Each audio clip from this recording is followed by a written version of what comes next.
Bonjour à tous, j'espère que vous allez bien. Bienvenue sur la chaîne Mon Baobab Culinaire, chaîne sur laquelle vous retrouverez essentiellement des recettes de plats d'Afrique de l'Ouest. Aujourd'hui, je vous propose la recette d'un couscous très consommé chez les Soninké. Il s'agit du huto. Le huto qui veut dire en langue soninké couscous. Ici, il sera accompagné de sa sauce aux arachides et aux haricots. Donc dans un premier temps, on va commencer par le couscous à base de semoule de blé.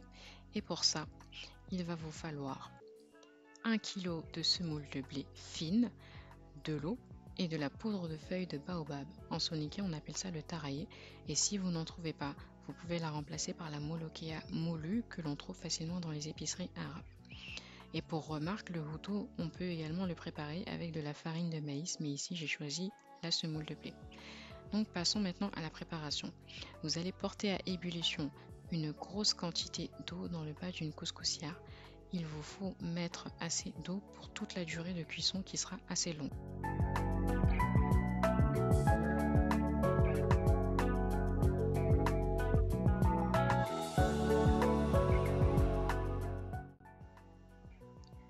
Une fois que la chaleur sort des trous, vous allez venir déposer un sopalin dans le fond du haut de la couscoussière et vous allez tout de suite verser par-dessus la semoule crue. Et en fait, le sopalin, ça permet d'éviter à la semoule de s'échapper par les trous étant donné qu'elle est super fine. Et donc à ce moment-là, on va laisser cuire pendant environ 1 heure. Après 1 heure de cuisson, voilà le résultat que vous devez avoir. Vous voyez que la semoule, elle a un aspect assez granuleux. Donc on va dans un premier temps retirer le morceau de sopalin et attention à ne pas vous brûler. Dans un second temps, on va venir remuer la semoule pour la refroidir et on en profite pour écraser les grumeaux qui se sont formés pendant la première cuisson à l'aide d'un écumoire parce que pour le moment c'est encore chaud.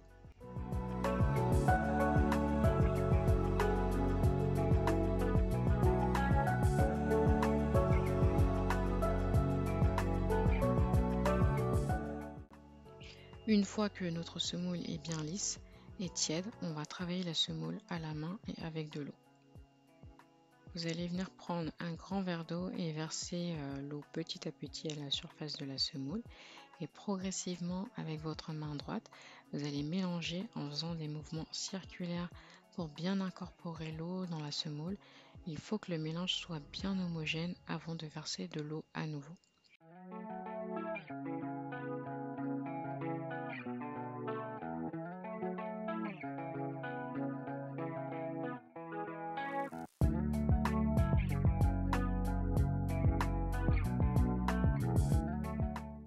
En termes de quantité d'eau, pour vous donner une idée, j'ai dû utiliser à peu près entre 300 et 350 ml.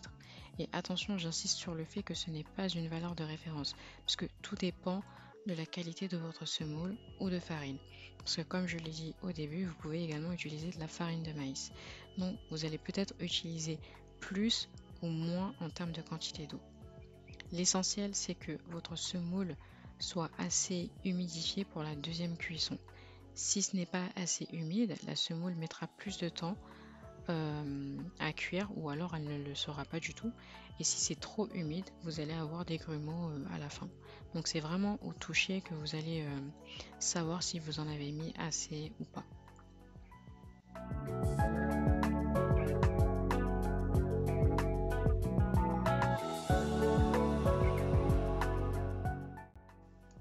Après avoir travaillé la semoule, on va la remettre en cuisson. Mais par contre, juste avant, on va venir racler les bords de la partie haute de la couscoussière pour enlever les excès de semoule qui sont restés collés sur le côté. Et juste après, on remet la semoule en cuisson pour environ 30 minutes.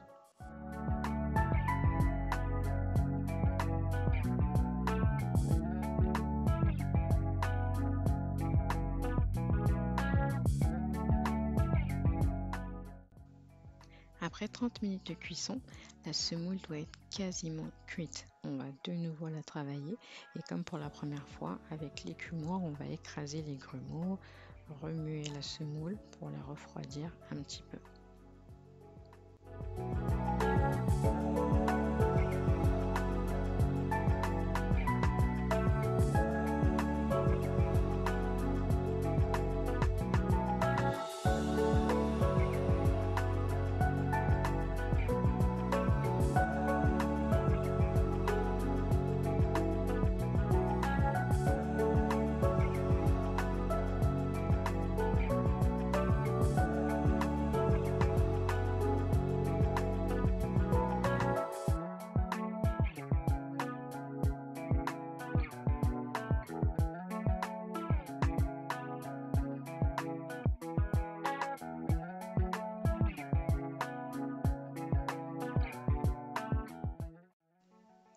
Une fois que vous avez bien incorporé l'eau, au toucher, voici l'aspect, la texture que la semoule doit avoir à peu près.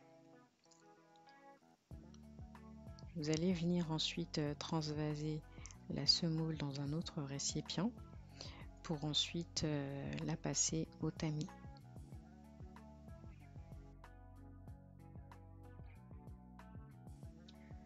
Ensuite, vous allez prendre un tamis avec une maille d'ouverture plutôt de taille moyenne.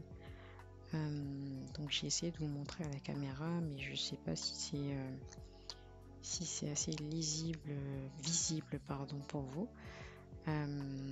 Donc voilà, essayez d'avoir une maille d'ouverture plutôt de taille moyenne. Et ensuite, vous allez tamiser la semoule en 3 ou 4 fois selon la taille de votre tamis. Donc l'objectif ici, c'est de se débarrasser des petits grelots.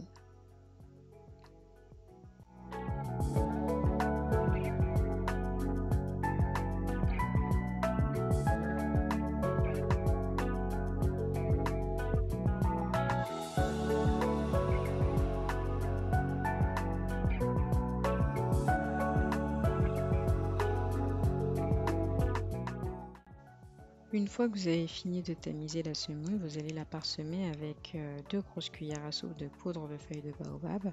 Donc en termes de quantité, c'est soit vous en mettez plus, soit vous en mettez moins. C'est selon vos envies. Et ici, en fait, la poudre de baobab a un effet liant. Donc une fois que vous l'avez parsemé, vous mélangez bien, vous essayez de bien incorporer de manière à ce que ce soit homogène.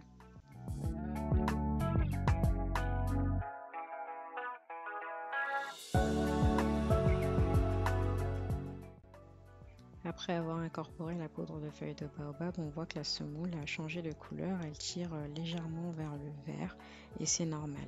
Donc là du coup on va pouvoir la mettre en 3e cuisson.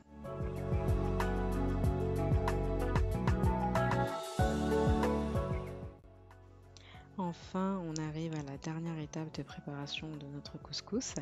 On va mettre la semoule dans la couscoussière pour une 3e cuisson de 30 minutes. 30 minutes plus tard, la semoule est enfin cuite. Elle est fine, sans grumeaux et surtout elle ne colle pas. Et c'est vraiment un couscous qui n'est pas gras du tout. C'est vrai que la préparation est assez longue, mais ça vaut vraiment, mais vraiment le coup. Surtout quand on le déguste avec du lait. Donc maintenant, on va passer à la préparation de la sauce.